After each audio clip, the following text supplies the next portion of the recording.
का। हेलो, डंका बजता है पूरे नॉर्थ ईस्ट में। पूरी गुवाहाटी में चले जाओ, तवांग चले जाओ, दुनिया के अरुणाचल में चले जाओ, घनघोर जगह चले जाओ, वहां डंका बजता है।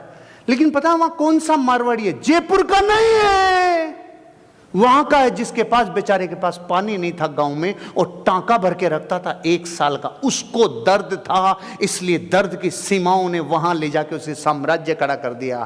वो जोधपुर का मारवाड़ी था जिसने चेन्नई में जाके राज किया।